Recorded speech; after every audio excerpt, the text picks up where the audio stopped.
Cool. Okay, so now I want to introduce you to Kevin Bailey. Kevin has deep domain expertise in cybersecurity, so we're excited to get a bit of a broad set of experiences here. He's worked at companies like Symantec, BAE Systems. He worked at IDC Research as their cybersecurity specialist. And the case study that he's going to be talking about here is called ClearSwift, which specializes in data loss storage. He's now, throughout all of these roles, he actually specialized in go-to-market strategy. So he runs SynergySix Degrees, which is a consulting firm in go-to-market strategy. He's going to walk us through some of the frameworks that he's seen actually be successful using ClearSwift as the model for that. So I'll let him come up here and set up your slides.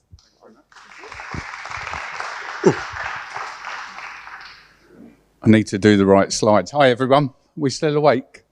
Good. I have to follow Facebook / Spotify, so I'm on a loser already.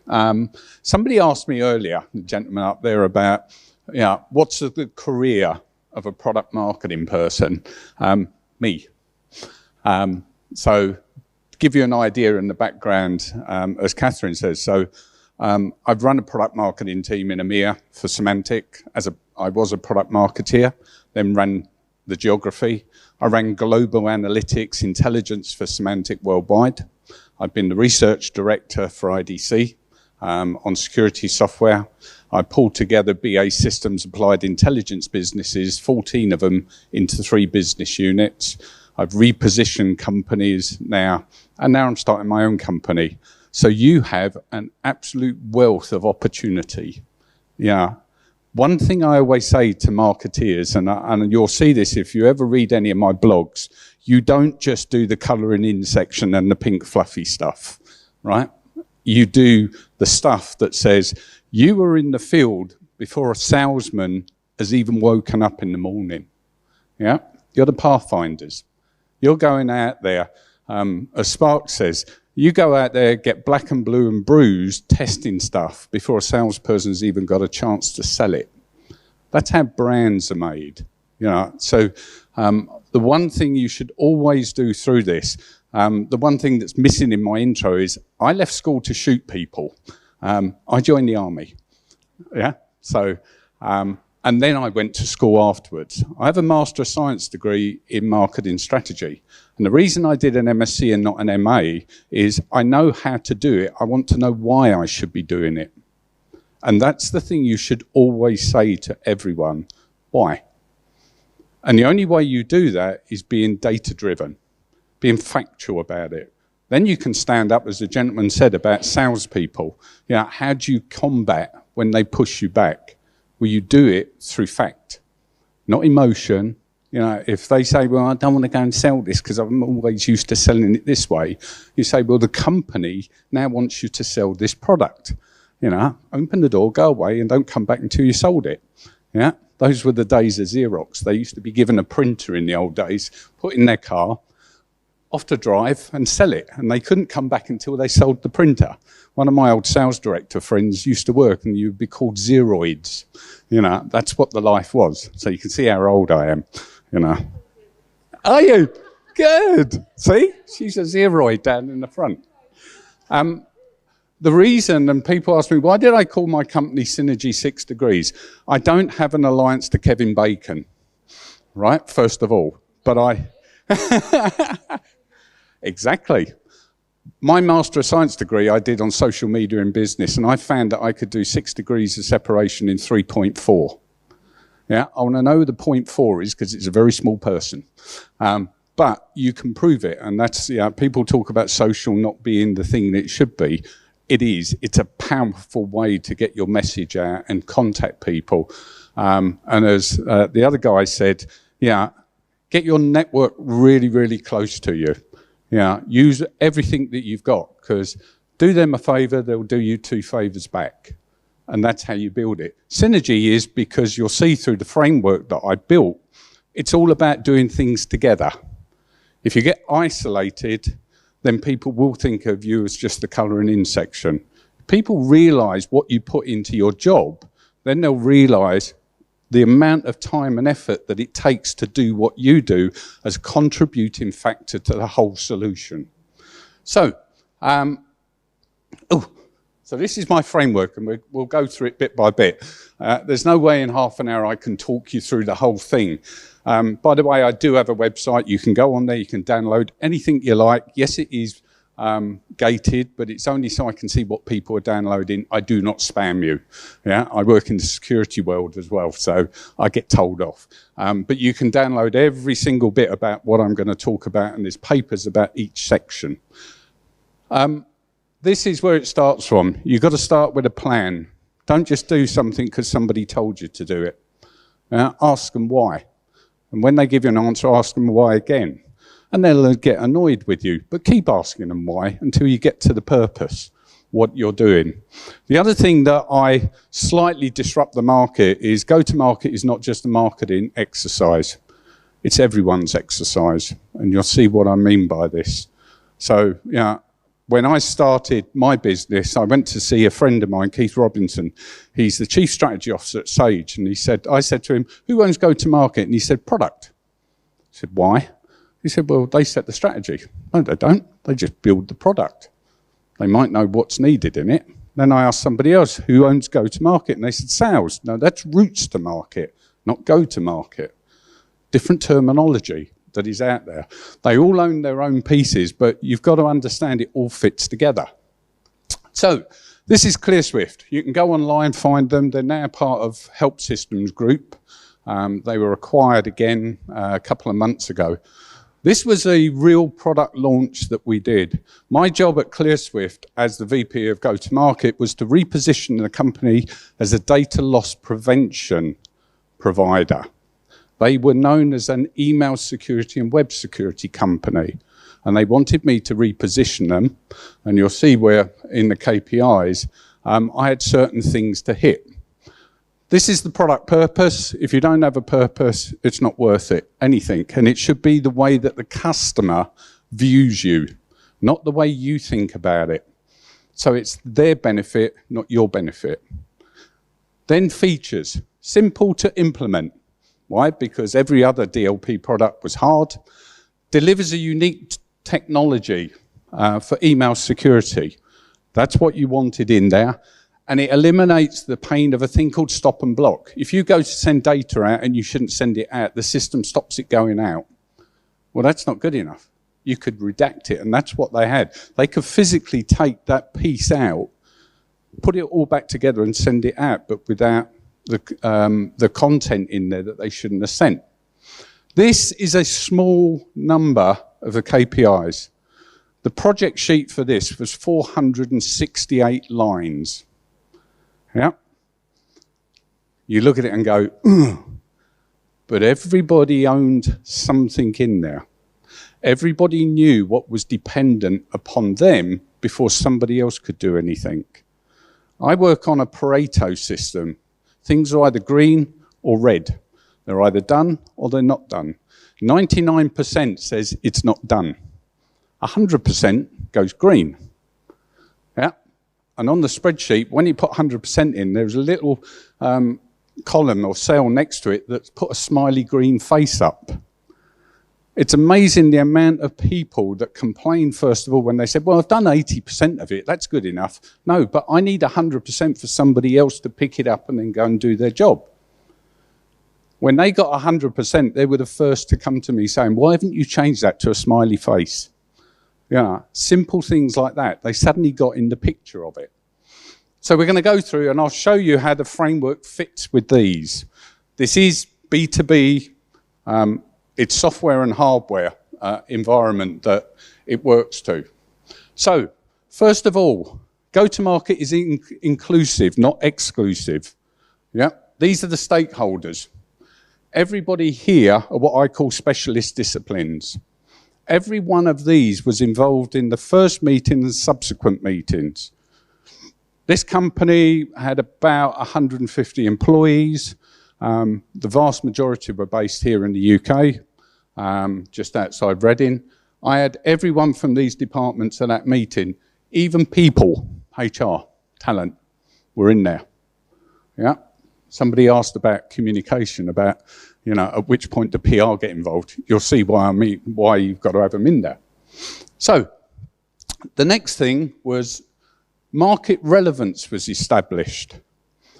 Who goes to try and get rid of a product if there's no relevance for the product in the market? Yeah. Beginning of last year, I launched a blockchain company. Yeah. It's still early, but it's relevant. You have to find out where it is. And the way you do that is you pick data flow. So the data comes from internal and external resources. You take your own data first. Believe it, you will have a ton of it. It's just hidden away from you. And then you go to the likes of analyst companies, research companies, secondary research, and you build it. Do not cut back on this part, because this underpins everything you do. For my sins, the other half of my life is I run a research company for the telco market that is in there. The other thing that you want to take in, and you must make sure you've done, is this external forces, emerging tech. What's going on in the market? Are you going to bring something to market that's going to be out of date by the time you produced it? What's the economy happening? So at Symantec, I used to do an economic flow chart that showed what's going on in the US and around the world and how that then pared down to the local impact. Think about Brexit now. Yeah, we'll laugh and joke about what's gone on and what hasn't, but that's a massive economic impact on the way people buy and sell at the moment that you have in there. Trends, go and look at Gartner, Magic Quadrants, go and look at their hype cycles, look at Forrester Waves, IDC market scopes, they're all out there. Influencers, what are they saying in the market? Because if you go in and say to somebody, I want to do this, and they say, no, we shouldn't be doing it yet, and you say, yes, we should, and they go, but so-and-so at this company says that it's not going to happen. You know, and you've got to deal with that. Benchmarks, there's lots of it available just on the net. You can go and get all this in there. And then governance. Yeah, I launched this product and I had to launch a different product in Germany than the UK because of the different laws that were in before GDPR, because under German law, no individual is allowed to look at another person's data. So you had to make sure it was automated. So things like this play into it. And that scopes how you build the product. Next one on this is the agreed minimal viable product is going to be functional on launch. If somebody said, for instance, Spark says to you, by the way, I'm going to launch Spotify with these features, and you say, great, we're going to line everything up. And then she comes back 2 days before the launch and says, I said 4 things, I've only actually given you 2.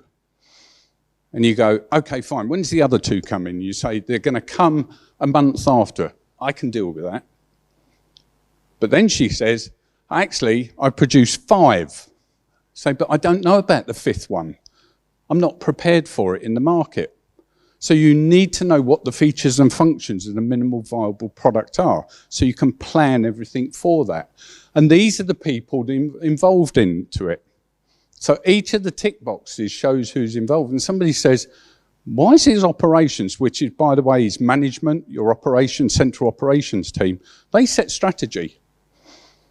Your minimal viable product must fit with your company strategy, with your purpose. If it goes outside that, you can question it. You say, why are we doing this? In the same way, portfolio is product management. You have your salespeople, so they know what's going to come down the line, what they're going to be selling. And obviously ourselves as well on marketing, because we've got to know what we're going to promote and campaign about. Product release dates. This comes back to your question about PR. People like to be prepared. Tell me when it's going to happen. Then I can be prepared for it, because I've got a ton of other things to do. Yeah? So tell me when, for instance, the sprint dates are from the product management team, so we know how the development of the product is going along. So you know those sort of things. They're not hidden. They're things you should understand. Tell me when you're going to release the product to marketing. Not to the market, to marketing. You get it first before it goes generally available, because you have a gap that says between this date and that date, I can get PR to start writing the press releases because I know what I've got. I know what it's going to do. So it's things like that. Those dates are in there. That's where these 468 lines come. There are key critical parts in that that says, at these points, these things come in. So everybody's working to it. And plus, if something's delayed, it all shifts down. You know where it's going to. You know if you're going to overrun or not. Product architecture. The reason why this has got down as being sourced is this was hardware and software.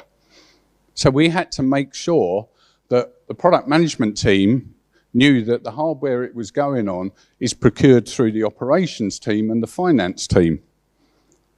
What's the point of building software if it's got nothing to go on? It's just like running around in the ether. Software's no good without something to sit on. Yeah? And we needed to make sure it's in there. Small part, but critical. Yeah? Who are we getting it from? Is it the right spec? Is it in place? You don't want somebody saying, right, the product's ready, but, oh, I forgot to buy the thing it's going in. Yeah, all of these need to be put in place.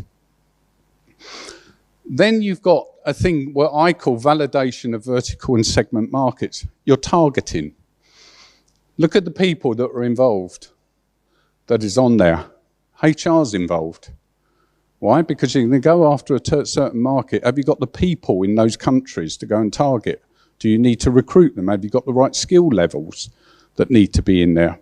This is what you can say to people as value add. To sell this, I need this type of skills. I need to change the sales skills. Yeah, so we need to make sure that they're involved. And when you look at it, this is a thing called the adoption curve. Now, I built a thing called the adoption curve framework, which is this. I said to somebody earlier on, yeah, why do you have to reinvent things? You can just nick it off of everybody else. Yeah. Anybody notice some of these lines? This one that says category is actually Gartner's hype cycle. Yeah. Anybody knows Geoffrey Moore? It talks about the chasm in there as well. And you look at each of these areas, and you look at countries at the bottom, and you look at each stage. You could launch a product and find you've missed the market. You could launch a product and find that actually your features are really good and everyone's been waiting for them. This is the reality of it. This is the one I built for this project. Yeah, you can have anything up to 7 different horizontal axes on this. So this is countries. These are the early country adopters for technology. Yeah, it's amazing. United Kingdom is second, even though it's one of the biggest saturated markets for tech. Iceland, Japan, United States, they're before us. So when somebody said to me, for instance, at Symantec, I want to launch a mobile app, and they said, we're going to go and launch it in the UK. And I said, why? They said, because it's the high-tech country, very well saturated. Great, but we have fixed line systems here. Why are you not launching it in Africa or the Middle East, where they have no fixed line, it's all mobile? You'll get a better adoption. It's like, oh, we didn't think about that. Because people think cyclic in nature. We've done it this way, let's always do it. Rather than a thing called secular. If you think about secular, you've got an opportunity to grab a market before anybody else does. And if you don't grab it, it'll go. If anybody wants a good book to read on it, Geoffrey Moore, the man from Intel, wrote a book called Escape Velocity. Read it. It's really good. And it allows you to challenge the way that you go to market that's out there. But this looks at vertical markets. Which vertical industries are techies, are visionaries, are pragmatics, conservatives? And this is not only vertical industries, it's about regulation as well that comes in. Functional side. You as product marketeers and the product management team should be able to build that. If you don't, you're not doing your job. That's what people expect from you. What's the feature functions? Then you look at users, early adopters, early mass, and then the sales, what is their sales cycle? So you find out where you are in all of this. Find a line, come in. And by the way, there's this orange line going through called Maloney's Law. People inside a company hate seeing the same posters for longer than about 6 months. And they say, why hasn't marketing changed it? And the reason is Maloney's Law says until you get 16% market share, don't. Because the world hasn't known about you yet. In the UK alone, there's 5.8 million organisations that are less than 50 million euros in business size. If you think about it, 99% of the business here in Europe is made up from that size of organisation. The other less than 1% are the big enterprises. The enterprises make up 63% of the revenue, but the other piece, in other words, the 5-6 million in the UK make up the smaller amount. So you've got to start looking at those and target correctly in what you do. No problem. So, target outcomes and modelling. Once you've got all your data together, then you start modelling it to see what's going on. Proving hypotheses. It's a bit like artificial intelligence or machine learning. It's just a hypothesis. I think by doing this, I'm going to get this. Test it. Yeah, there's lots and lots of models that you can do and pick one of those. And what you're doing is trying to align it to your business that you've got at the moment. Remember, it's got to align to the business. Unless it's a whole new business unit, it's got to fit into what you have today. Revenue opportunities. If you're doing subscription revenue over perpetual license revenue, it's got to fit into that as well. So start playing about with these. Somebody will say, total market opportunity is 5 billion. Please do not get a thing called analysis paralysis and start saying, is it 5.1 or 5.2 billion? It's a big number, yeah? But what you do is work it down to your target geos and saying, that's what our market is. And if we penetrate this amount, this is how much it's worth to us. Because that's what salespeople want to know. What's my opportunity? Once you've started modelling everything that you have there, you can start building out sales assets and promotions. Yeah, you know where you're going to target. You can implement it based on what you've got today. Start putting up on the system. Start the training in place as well. Yeah, everybody knows what you're working to for the timescales for the release to market in the general available. Pricing and commercial. I have and had, probably for the last 5 or 6 jobs, own pricing as well. With the finance team that is there, with the sales team, and with operations. Subscription, tier pricing, volume pricing, bring your own licenses, stuff like that. All of those things go into this. You're looking at what's my cost of goods? What's my profit? What's my margin? Where can I discount? How can I build channel revenue into that? If I'm going to use 2-tier or 3-tier channel, i.e. indirect, that is out there, because they'll want to know that. And this is where you can literally boost it by saying, I understand a lot of this, and put it into place. Then you work on external coverage. You've got to start testing the market. Going out, talking to your subject matter experts, the analysts that are out there, because you want to get covered. One of my KPIs for this product was I needed to get the company in the Gartner Magic Quadrant for data loss prevention. So I brought in an analyst relations person, and she worked with all of the Gartner, IDC and Forrester people that I needed to be in front of and prove the value of the product to them. Yeah, you're starting to get the coverage out there, and that includes all of the things around PR as well. You want to increase your noise. Your share of voice is going out in the market. Yeah, your PR company, either do it yourself or get an external agency on a retainer and start boosting it out there. Yeah, that's their value to you. You want to know where you sit with the competition. You want to start putting the frighteners under the competition. They'll start looking over their shoulder and wondering where you are. And you're building this together. And don't forget, this is portfolio marketing. Understand this, press and analysts will not talk to salespeople. They will not talk to marketing people. They talk to product strategy people. That's why you've got to have these guys literally linked in with you. Yeah, for the blockchain company I launched last year, I got onto Gartner's Core Vendor Award, one of only 3 in the world. Why? Because I had the head of strategy literally attached to the hip to me, doing every call and convincing them that was there.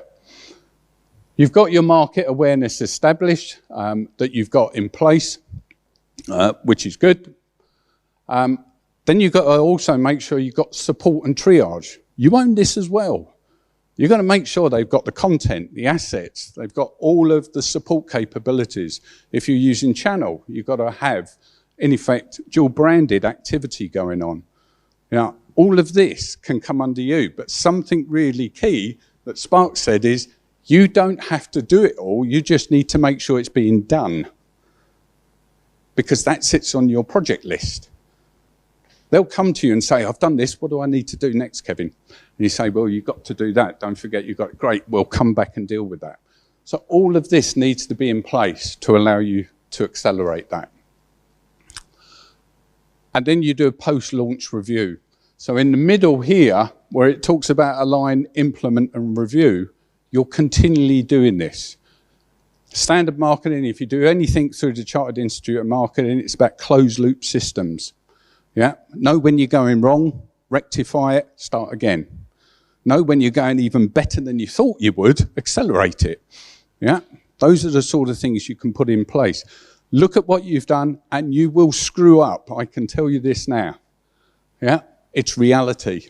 Anybody who says you're all of the big wigs out there, if you don't fail, you've not done it properly, because you should be pushing the envelope each time. And I've done plenty of those where I fell over myself, asked people to do things they shouldn't have, and I learnt from it. Yeah? But they will trust you. And the thing is, if you have all of these groups working with you, one, there's no surprises. They know what's coming. They know where they're responsible. Salespeople know what the product is they're selling. Product management know what they should be building, not what they think they want to build. Yeah? Product engineering like building funky stuff. And you say, that's great, but there's no market for it. Yeah, it's called skunk works. Yeah, you have all of these, even the HR team. Yeah, the people say it's just for talent and PDPs and stuff. It's not. They're a key part of it. They understand when everything's being put together. These were the results that we produced for Argon. That's the product that's out there, part of the dashboard system. This was the ease of implementation. It worked with all the other main competitors. They didn't like that. It was collaboration. This is the sales cycle that it worked through, and we built this both with direct teams and channel teams. This was from the analysts that were out there. So Fran Howarth works out of Holland, is part of Blair Consulting. And we also had one of our partners, Matt Healing, who's head of security practice at Softcat, in one of our press releases. Product data sheets, videos, and I got in the magic quadrant. Yeah, as far as I was concerned, I won. But the thing is, we did it as a team. Yeah, don't matter where it is. By the way, if anybody aims to get in a quadrant, there's no such thing as a bad place in it. The fact you're on it, yeah, pull up the flags, go out for a drink, and tell everybody it's great. Because every place, if you're in the top right-hand side, by the way, you're spending too much money on marketing. Because, in effect, you're spending too much money on Gartner. Go and spend it with my company instead. So that's what it is. Anyway, that's it. Any questions at all?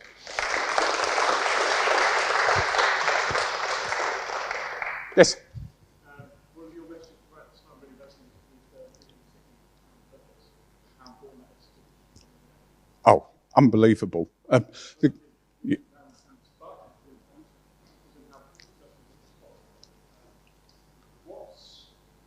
how do you convince the company to adopt from something I'm thinking right now is so I spoke to my product today saying we need North Star magnet leaders. Yeah. And they literally like a golden name.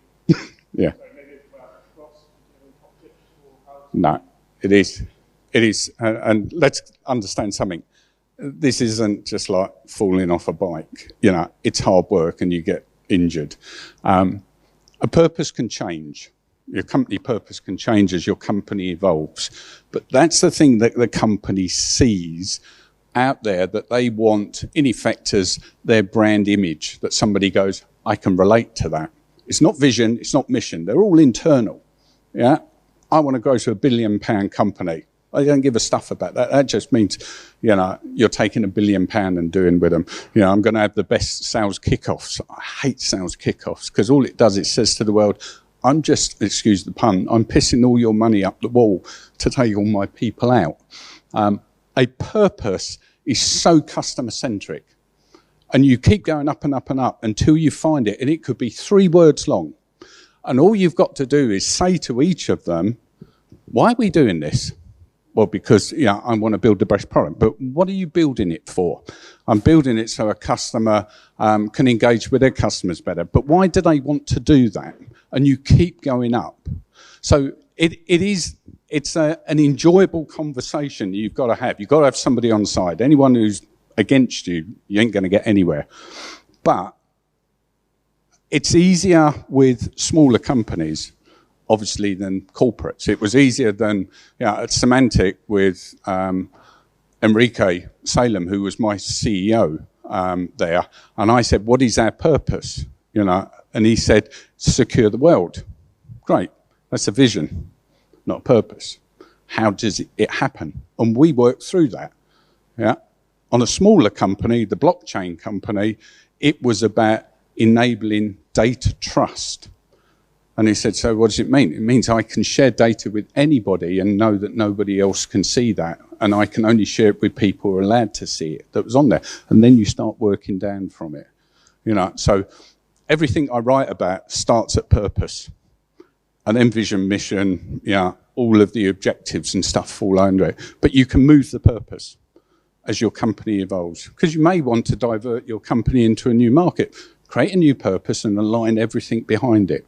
But that keeps your product management people honest about what they're delivering. Yeah? Good. Any other questions at all? Yes, mate. You said you work with corporates and startups. How does it change that process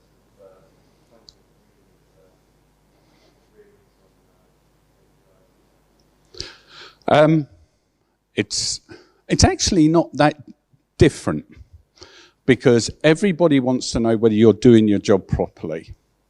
For startups, for instance, and I've done 4 plus 1 repositioning, it's easier because you can literally shout across the table and say, you know, here's our objective. And they go, yeah, okay, that's fine. At Symantec, I had to fly to Cupertino to make a change from here, you know, and to go and do that.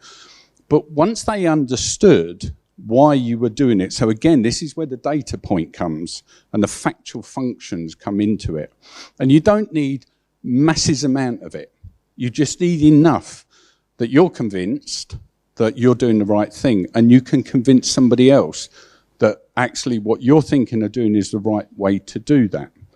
So when you turn around to somebody and say, our KPIs should do this, you build them out, and by the way, don't brainstorm it, because I hate brainstorming. It's easier if you put somebody in a dark room with a torch and a post-it note, because you get better ideas. Yeah, brainstorming's for people who like to talk a lot like me, you know, and annoy people. Yeah, so you write them down, you validate them, then you take them into the room and say, here are the KPIs that I think we should be working on. Tell me why they're not the right ones. And if they're not, give me an alternative. It's the old thing of, I don't want to do this. Why not? Because I don't. I don't want to do this because I think there's a better way to do this and for us to actually track the outcome. Great, let's do this. Marketing should never get bruised easy. You're there to put proposals forward and then get feedback and work from them. Yeah, that's my job as a go-to-market person. I put a proposition forward. If somebody doesn't like it and they want amendments, I change it. I don't get out of twist with it. I get bloody annoyed with some of them, but you go and do that outside. But as long as you're working through that, it's about engaging. And then you get the trust. And that's the thing that gives you that opportunity to grow. Yeah? One more question. Any more? Yes.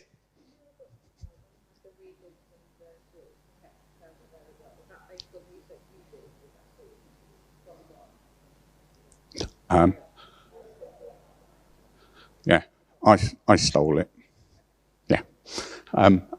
It's part and parcel. It's secondary research and primary. So it's very difficult to find out from a lot of the Gartner. Having worked at IDC, I know how they come up with their numbers.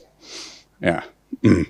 I also know how those countries are done. That's actually from the World Economic Forum. So I used to read the IMF reports that come out every quarter to see what was happening in the economy, who was adopting things. World Economic Forum is a really good place to get stuff that is there. So they will tell you who's adopting what that are out there. And that's the thing is, yeah, take your mind and think outside the box. And I'll give you an idea that this is a framework. You can put it to anybody. My marketing team at Semantic, I had about 10 people there. I took them for a 2-day offsite and said, right, we're now going to get you to market something you're not used to. Remember, they're used to security products. I got them to market lingerie, cocaine, and freight boxes, like them big tinny things, which was really interesting. But what it proved is the framework allowed them to market it really well. The lingerie company, I used to have a friend called Robert Mole, and he called his website www.molester.com or something like that, you know. And it was like, great, you've done this, and he put it all up there, and it was fantastic because he did exactly what you needed to do. Anybody who's ever read Freakonomics or Super Freakonomics, you can see where the cocaine thing comes in, because in Super Freakonomics, they talk about drug dealers and how their distribution works identically to someone in business. Now, I thought they would do something to healthcare. They didn't. They created, in effect, packages that wouldn't be detected by sniffer dogs going through passport control and stuff like that. And it was like, this is really good. Now, can you wipe it off the system and get rid of it? The freight units, they turned into mobile homes that you can actually put behind your car. And I said, that's really good. I don't like caravans. It's the best of things. But what it proved is that it doesn't matter what business is. If you've got the practice, and like I say, I go back to school and back to the marketing institute to learn the basics, either as a postgraduate or as a master's. Once you've got that, you can go and move into any business you like. So that's the piece that you should always look at, is never think nothing's possible. You know, you can always drive it. And yeah, even say to somebody, find out what your parents or one of your siblings are doing and think, right, how would I market what you do as a job? And just do it as an exercise. You know, that's there. Good.